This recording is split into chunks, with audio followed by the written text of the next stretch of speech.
Good morning, everybody. Join me in this song. It's from a ways back. Put a little love in your heart. Think of your fellow man. Lend him a helping hand. Put a little love in your heart.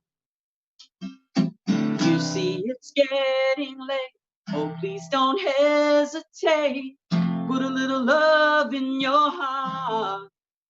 And the world will be a better place. Yes, the world will be a better place for you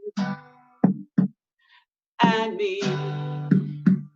You just wait and see. Another day goes by and still the children cry. Put a little love in your heart. If you want the world to know, we won't let hatred grow. Put a little love in your heart. And the world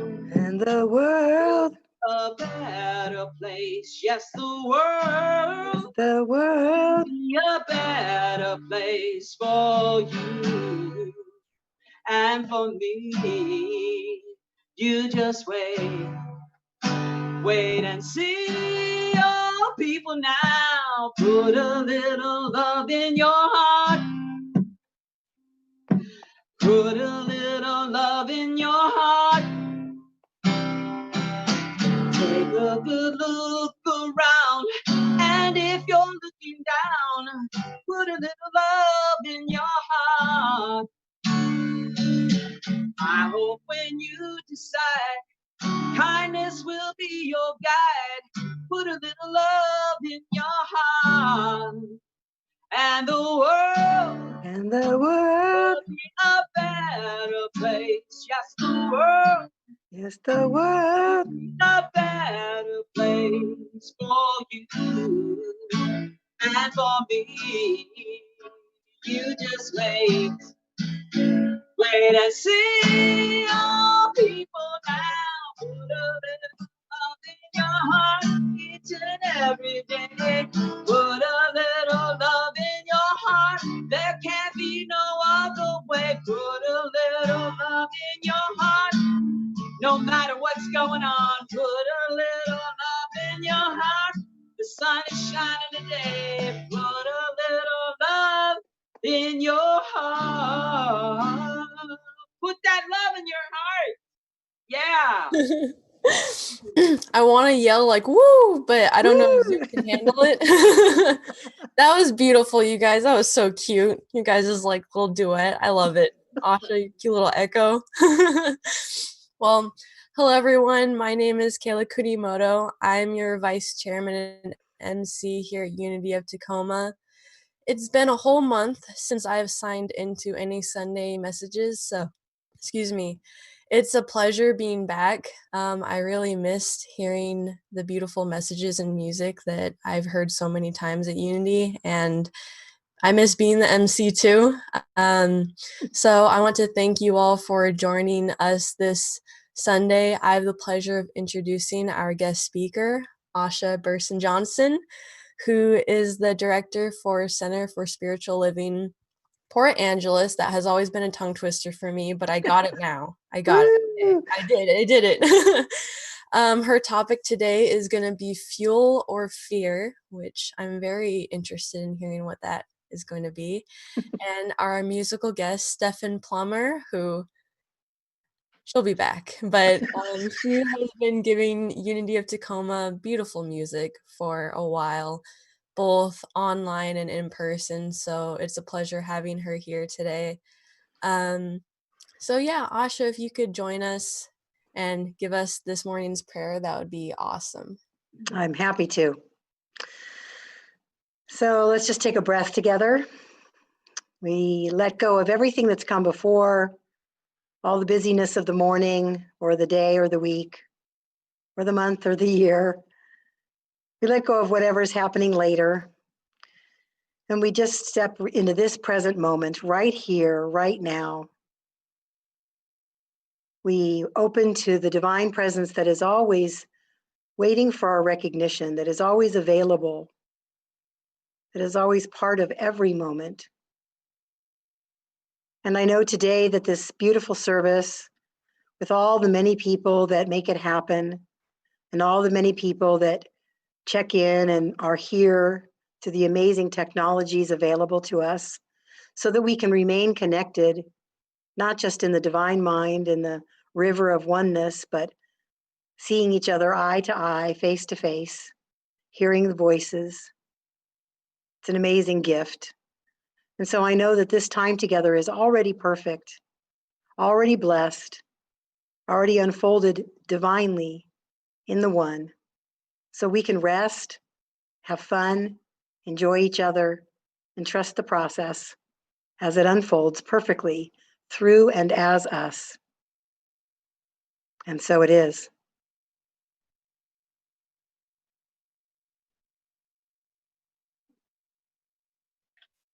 You are sacred love. Sacred love is all that you are. You are sacred love. Sacred love is all that you are. Show the way, God, show the way. I want to live in such a state of grace.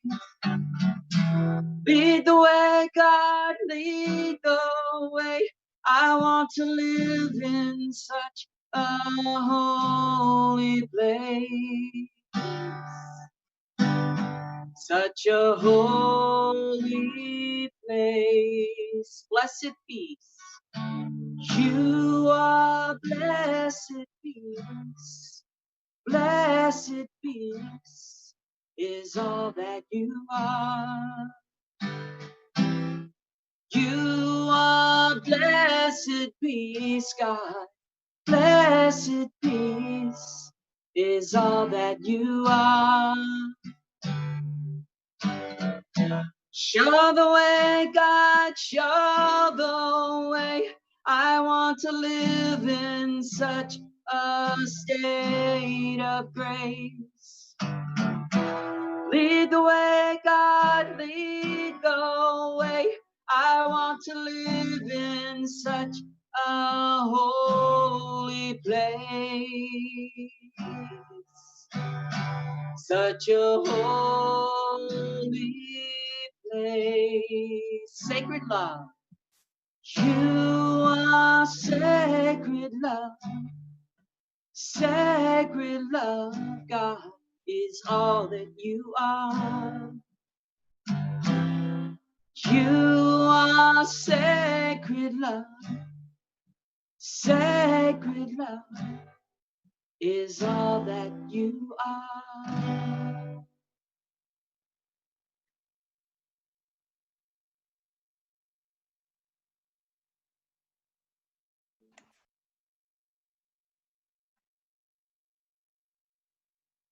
And unmute myself.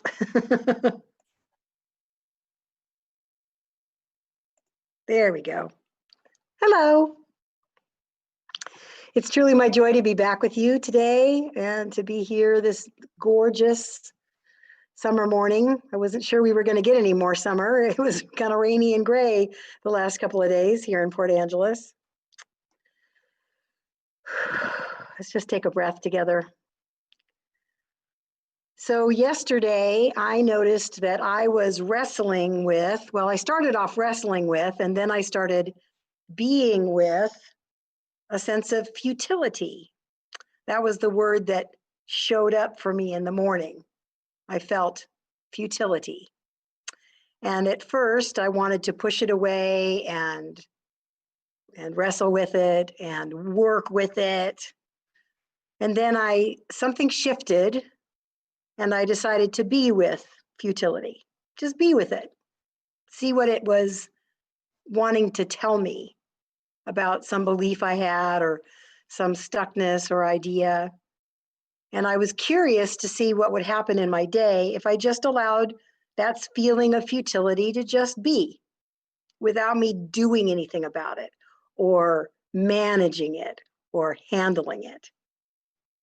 And it was a curious experience for me because I've often wanted to push away what I felt to be negative or limiting feelings within me, instead of just allowing them to exist temporarily and move through, and maybe let me learn something in the process.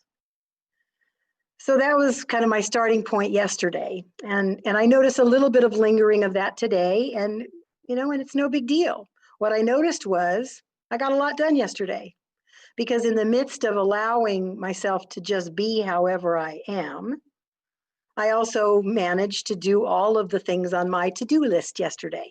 I decided just do the next thing. The next thing for me was get out of bed, put on some clothes, and walk my dog to the mailbox. Our mailbox is about a quarter mile down the road, and my dog always needs a walk, so it gives me a good excuse to get moving.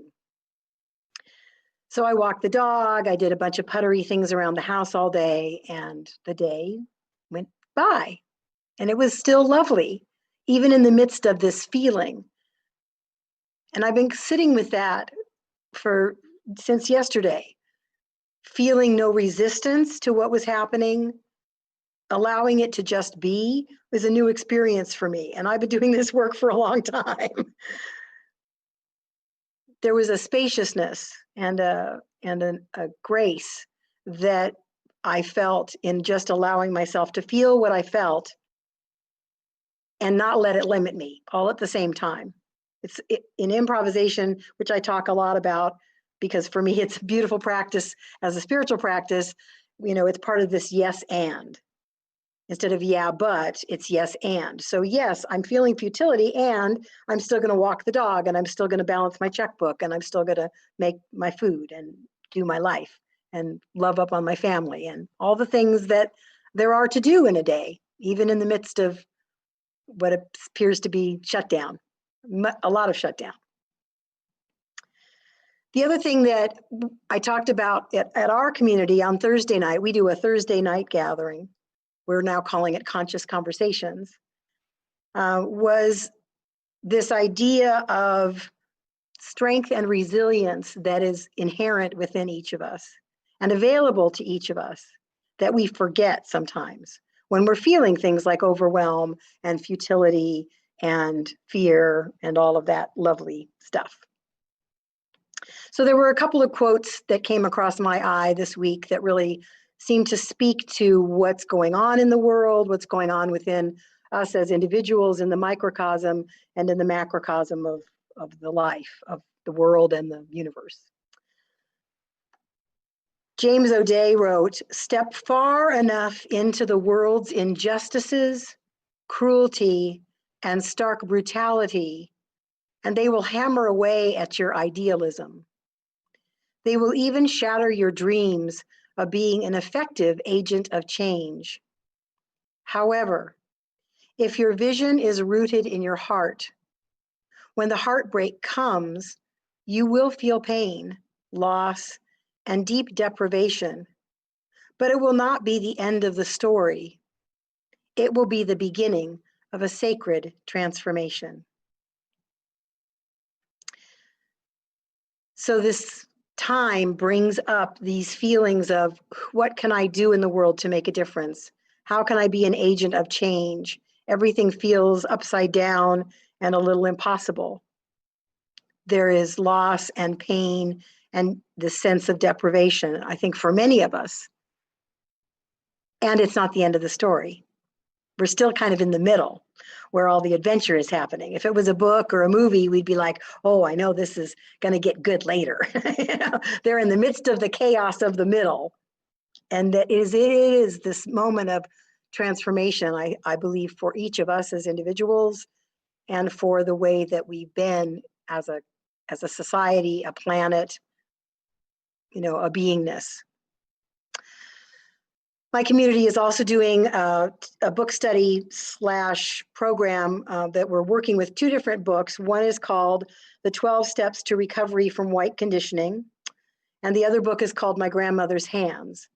And in my grandmother's hands, there are a lot of in-body somatic processes. Somatic means in the body. Processes to release deeply entrenched trauma, not only necessarily from this life, but that has been passed down through the generations, through our DNA, which they actually can see now in science, that there are some things that get passed down in trauma from generation to generation to generation. And it only takes one person in one generation to begin to grow and shift to heal that for future generations. And in Native tradition, they say we heal 7 generations back and 7 generations forward, because in quantum physics, there is no time. And so whatever we're healing today, we're also healing for those in the past, as well as those in the future, which is kind of cool. It's hard to wrap our brain around because we're very linear as human beings, but I love quantum physics just for that reason. It helps us know that there is no time and space in God. So whatever we do now is affecting the past and the future. So one of the body processes I want to invite us to do as a meditation today, and then I'm going to go on with my talk after we've done this little meditation. So I invite you to find a comfortable spot in your chair or your couch, wherever you happen to be right now, listening to my voice. And if you choose, I invite you to close your eyes. Take a deep breath and just kind of let go and trust the process. Trust the wisdom within you. And I invite you to think back to a time. It may have been just a moment, or it might have been a long stretch of time, when you felt strong and resilient and brave.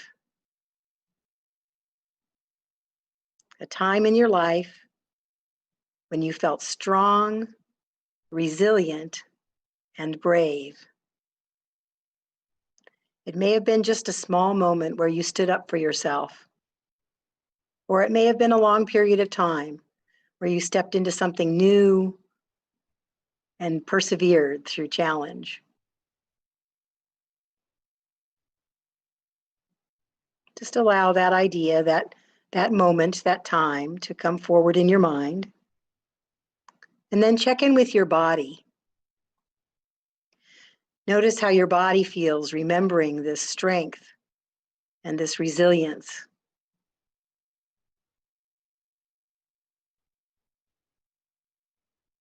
Notice where you feel it.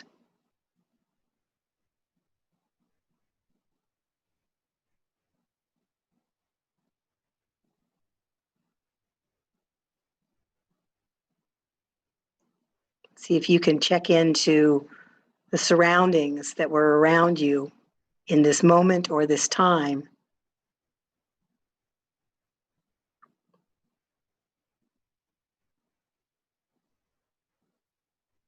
Feel the strength.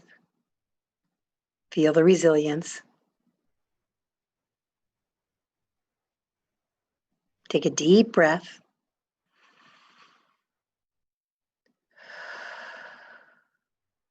One more.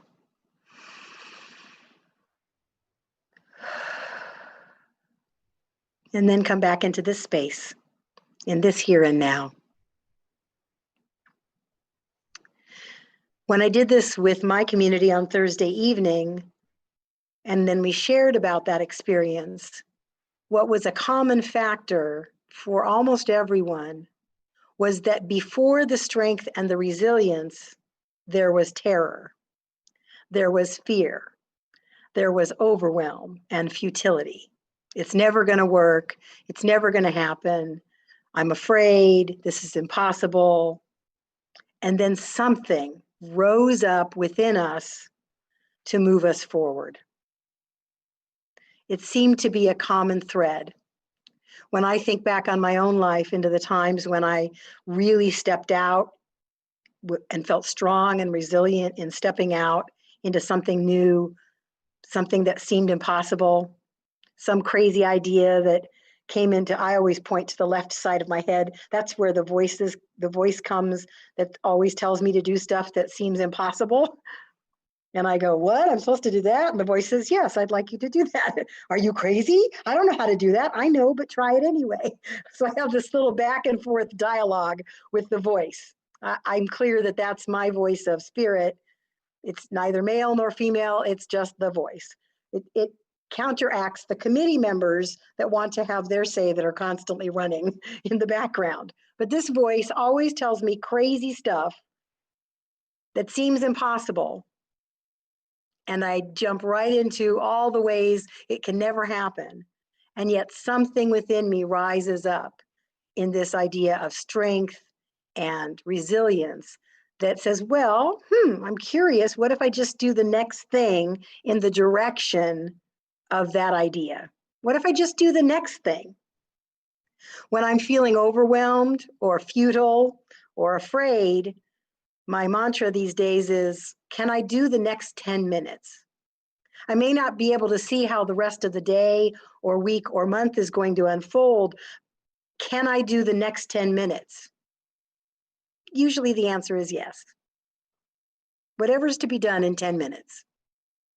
Sometimes it's just to be mad or afraid or scared or furious. I can do that for 10 minutes. Sometimes I'll set a timer. Okay, let all the anger, all the fear, all the impossibilities, just let them have their say for 10 minutes. And then I go and I rail. It's not gonna work. It's terrible. I get very dramatic. My mom says, get operatic with it. Sing your, get very operatic. This is never going to work. And then those 10 minutes are up. Okay, whew, that was good. Shake it off. Now what? Now what do I want to do? What do I want to do next? That's where this idea of fuel or fear comes from. A friend of mine has, in the last year, lost over 120 pounds, and he's on a particular program. And he said one of the key things that they do in this program, it's not just food-based, but they are changing your thinking, which for him was a good fit as being a religious scientist. So he said one of the things that he started looking at was, is what I'm doing fueling the life I desire? And that really struck me. Is whatever I'm doing in this moment fueling the life I desire, or am I reacting to fear, to some hidden or not hidden fear?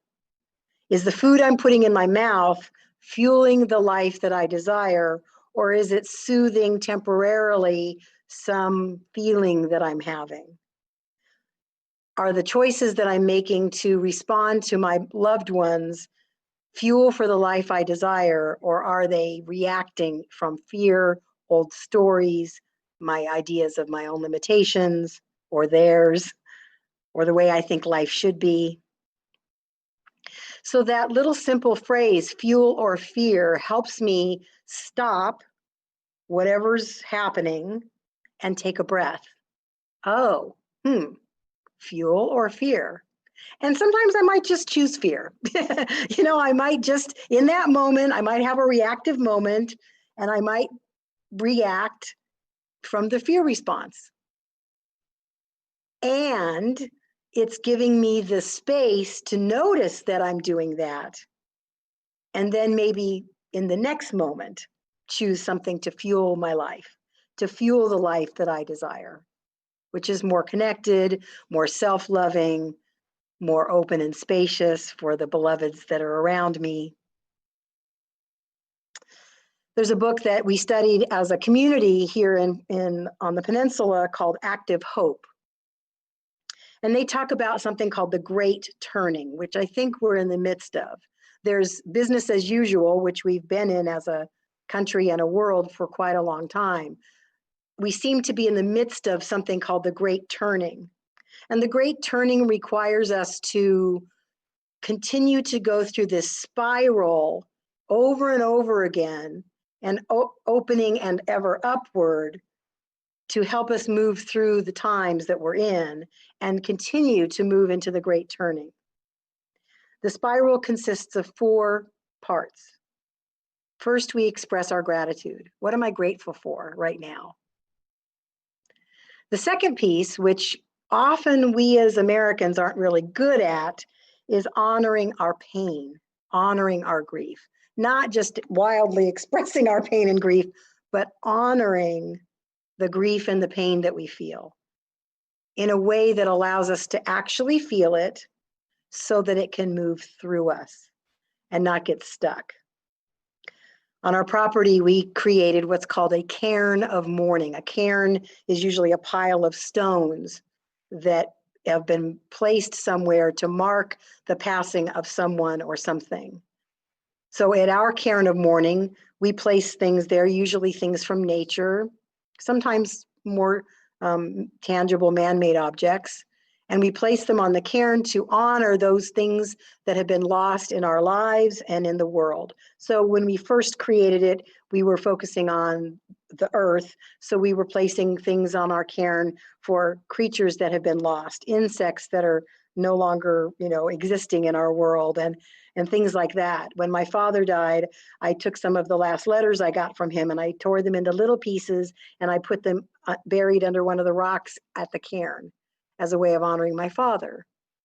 On Missing and Murdered Indigenous Day, the day that we were to honor missing and murdered Indigenous women, there's a practice of hanging red dresses around. So I put a red dress at our cairn of mourning.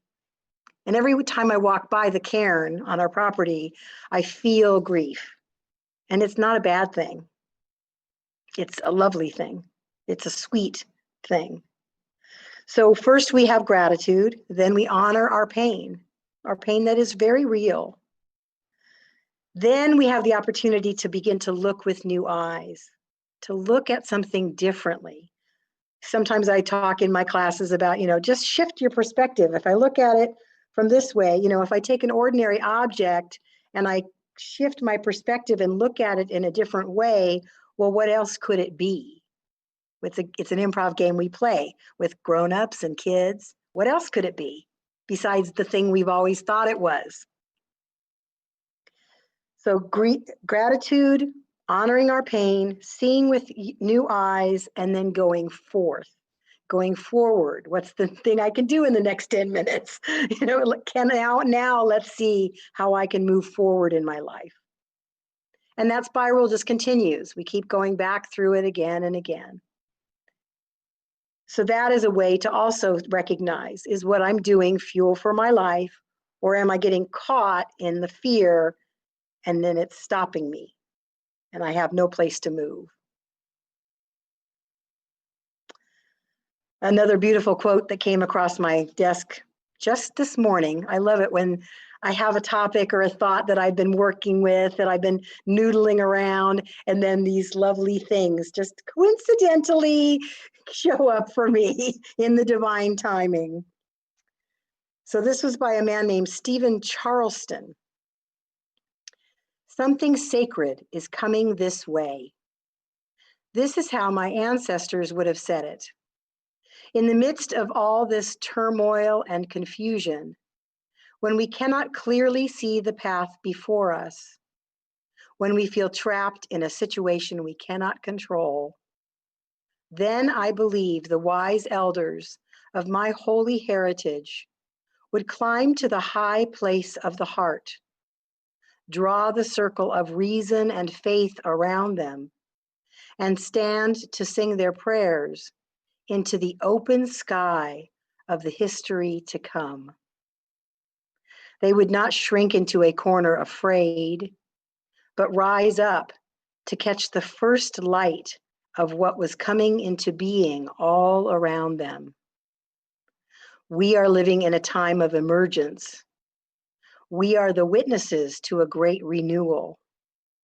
The world is full of fear, of birth and change, but that transformation will one day be our blessing. Do not be afraid, but be believing. Come to the place where the ancestors are already standing. Come and see. Something sacred is coming this way. I love that phrase, rise up to catch the first light of what is coming into being all around us. That just spoke to me. Can we catch the first rays of something new, some new possibility for our own life, some new possibility for the life of the world that can move us forward? And each and every day, and maybe each and every moment, can we give ourselves to just feel what we're feeling? Yeah, this is happening. And what do I want to do to move forward? What can I do in the next 10 minutes to fuel the life I desire and not stay stuck in fear or not let fear run my life? That limbic reptilian brain always gets the first say. Anything that happens goes through the reptile brain first before it can ever get to our executive functioning, our reason, and our logic. So can we just let it go through and go, yes, reptilian brain, yes, little lizard, I hear you. I hear that you want to fight, flee, or faint, or run away. I hear you. And we're not going to do that. We're going to move forward. We're going to choose something else. We're going to honor your fear. I hear you. And we're doing something else now. Take a deep breath. What are you fueling your life with? That may be a question to just keep noodling around in your brain. Thank you for allowing me to be here today. Thank you for allowing me to be myself and to express what's in my brain and my heart and my deepest knowing, which is that we are amazing and beautiful and creative. And there are so many possibilities for how we move forward in this world that can bless all of life. And I look forward to that each and every day. So I invite our beautiful musician, Stephan, back to share a couple of songs with us. Thank you.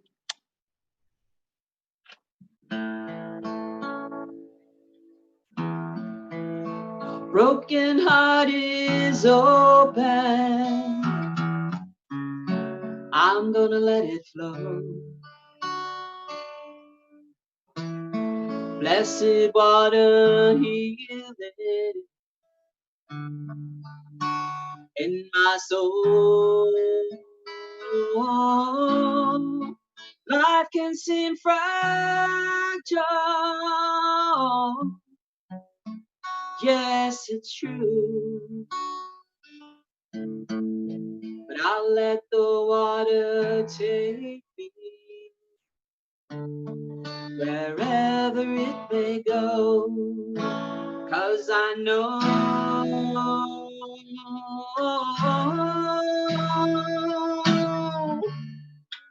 God is the ocean, God is the river, God is the sea. God is the streams and God is the life that flows within me. God is the questions, God is the answers, God is the song. God is the power, God is the wisdom that moves us along. Yeah.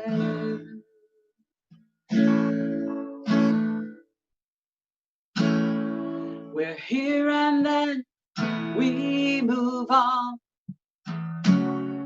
into the great beyond. Shooting stars and shining suns, God's light in everyone. Growing and flowing in expanding everywhere. Life is so beautiful, and love is my prayer. And I know, yes, I know, God is the ocean, God is the river, God is the sea. God is the streams and God is the life that flows within me. God is the questions, God is the answers, God is the song.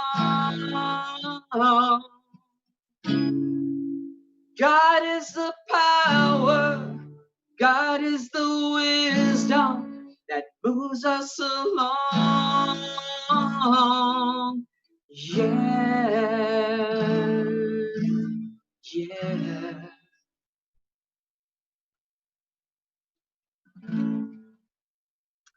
Thank you. That's a song I wrote off of my CD, Rising in Love. And feel free to email me, get a CD out to you if you like. And this is another one off of the CD. It's called Love on Dream Peace. So that's the chorus. What would Jesus say? Love, what would Buddha say? Oh, Rumi says, see yourself in the mirror of me. Dr. King said, dream. Gandhi said, peace. The Tao says, you know the truth by looking inside. Inside. Love on dream peace. Sing it with me.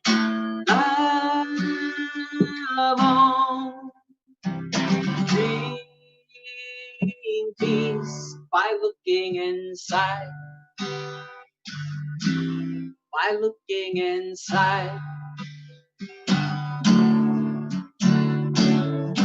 What would Jesus say? Love, what would Buddha say? Oh, Rumi says, see yourself in the mirror of me. Dr. King said, dream. Gandhi said, peace. The Tao says, you know the truth by looking inside. Inside.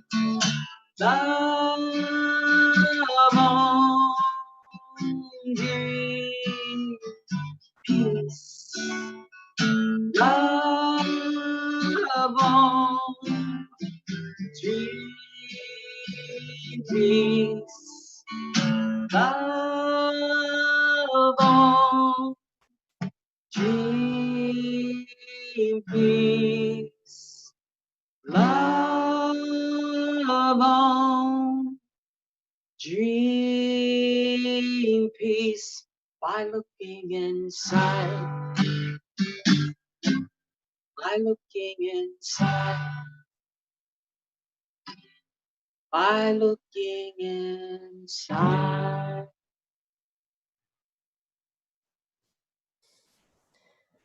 Thank you, Stephan.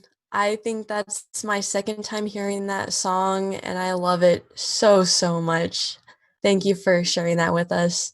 And thank you, Asha, for your beautiful message. I appreciate it so, so much. My pleasure. I have some last few announcements, and then I'm going to give the benediction, and then Stephan is going to sing us out with one last song. I just want to tell you guys that you're supporting us by telling your friends and family where you're spending your Sunday mornings, or letting them know our website, unityoftacoma.org. Your tithes and donations provide us with the ability to provide you all with more amazing speakers and musicians like Stephan and Asha. If you feel free to call to donate, you can do so on our website using PayPal or Zelle. I want to wrap it up by saying please join us next Sunday. And now I get to do the ending prayer. I'd like to ask you all to get comfy and take a deep breath in and I like to ask Spirit to cleanse our minds and give us the insight to look within. Maybe our lives have been getting fairly repetitive as we're adapting to what's been going on in the world. And I want to ask Spirit to give us courage, guidance, inspiration, and willpower to try to really feel what we're feeling and use that to move on, move forward, and kind of break that repetition. And I think that in turn, that will help us add to becoming a more wholesome, complete, happy person. And from there, in turn, we can give back to our community and make the world a better place. So, amen. Amen. All right. So by request, let there be peace on earth and let it begin with me. And I usually do this in a very large congregation where no one can hear, because I am a tenor. And so when the high notes and then I'm doing the falsetto thing, but usually it blends in so nobody can hear me part. I feel you, baby. I feel you. Now I'm really on the spot. So if you guys all sing loudly, wherever you are, you won't hear me like in my falsetto when it gets to that part. Is that fair? Or you could just giggle. That works too. That's what I do. Yeah. For myself. Let there be peace on earth and let it begin with me. Let there be peace on earth, the peace that was meant to be. With God as our center, family all are we. Let us walk with each other in perfect harmony. Let peace begin with me. Let this be the moment now. With every step I take, let this be my joyous vow. To take each moment and live each moment in peace eternally. Let there be peace on earth and let it begin with me. I told you. I warned you. I loved it. I loved it. Thank you all for joining us. I hope you have an amazing rest of your Sunday. Bye-bye. I was squeaking there right with you, baby. I was squeaking right there with you.